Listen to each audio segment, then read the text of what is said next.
Reproduksi alga atau ganggang chlorophyta.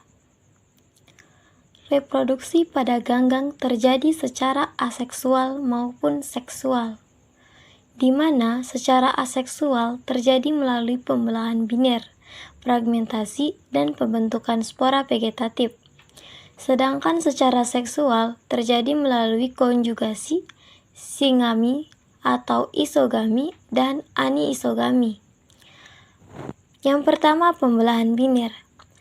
Pembelahan biner terjadi pada ganggang uniseluler, misalnya ungeledoid, kolera, dan piropita, serta ganggang api.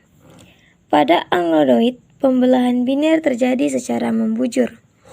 Pembelahan biner diawali dengan pembentukan inti, lalu diikuti dengan pembelahan sitoplasma. Dari satu sel induk akan menghasilkan dua sel anakan yang akan tumbuh menjadi ganggang baru. Selanjutnya, fragmentasi. Fragmentasi yaitu pemutusan sebagian tubuh ganggang. Bagian tubuh yang terlepas akan mengalami ganggang baru. Terjadi pada ganggang multiseluler yang berbentuk filamen atau talus. Contohnya Spirogyra, Cladophyra, dan Laminoria. Selanjutnya, pembentukan spora vegetatif. Pembentukan spora vegetatif terjadi di dalam sel induk yang menghasilkan zoospora. Pembentukan spora vegetatif ini dapat terjadi jika kondisi lingkungan mendukung dan jumlah makanan mencukupi. Hal ini dapat terjadi pada ganggang uniseluler maupun multiseluler, misalnya Chlamydomonas, Hydrotrion, dan Fauceria. Berikut yang merupakan siklus dari Chlamydomonas.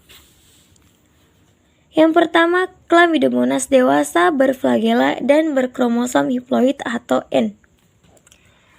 Tahap kedua yaitu tahap reproduksi aseksual, di mana diawali dengan menghilangnya flagela. Kemudian terjadi pembelahan secara mitosis sebanyak 2 kali atau lebih, sehingga menghasilkan 4 sel anak atau lebih. Tahap yang ketiga, sel-sel anak membentuk dinding sel dan flagela membentuk zoospora dan dinding sel induk pecah. Zoospora yang dapat berenang akan keluar. Zoospora tumbuh menjadi Chlamydomonas yang hiploid.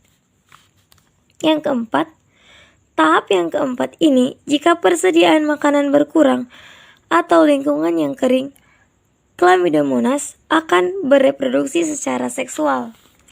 Reproduksi secara seksual diawali dengan pembentukan gamet yang haploid melalui pembentukan mitosis berulang-ulang kali.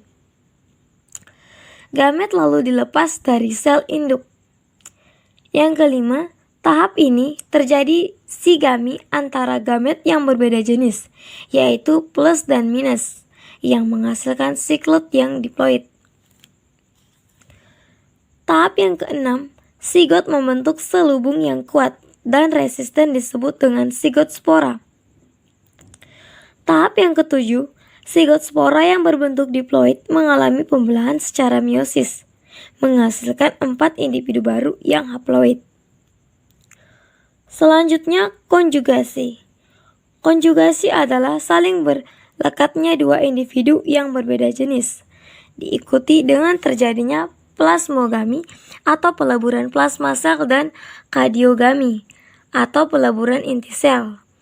Contoh ganggang yang dapat berkonjugasi yaitu Spirogyra yang berbentuk filamen tak bercabang.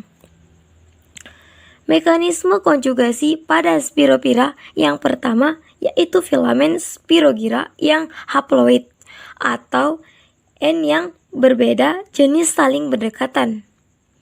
Kemudian, sel-sel yang saling berdekatan membentuk tonjolan yang merupakan jembatan konjugasi. Selain protoplasma yang satu atau plus berpindah ke sel pasangannya atau minus. Pada tahap ini terjadi plasmogami diikuti dengan kariogami. Selanjutnya konjugasi menghasilkan spora yang bersifat diploid. Reproduksi seksual pada alga yang selanjutnya yaitu anisogami dan isogami. Isogami atau singami adalah peleburan antara dua sel gamet yang sama bentuk dan ukurannya, tetapi berbeda jenis diikuti dengan peleburan inti. Singami menghasilkan sigot yang diploid atau 2N. Contoh ganggang yang dapat melakukan sigami adalah ganggang hijau atau ulva. Unisigami adalah peleburan antara gamet yang berbeda ukuran dan bentuk. Anisogami dapat berupa oogami, yaitu masuknya sel gamet jantan yang berplagela atau sperma ke sel gamet yang betina atau ovum. Kemudian terjadi peleburan inti. Hasil plastirisasi adalah sigot. Contoh ganggang yang dapat melakukan oogami atau anisogami yaitu Laminaria.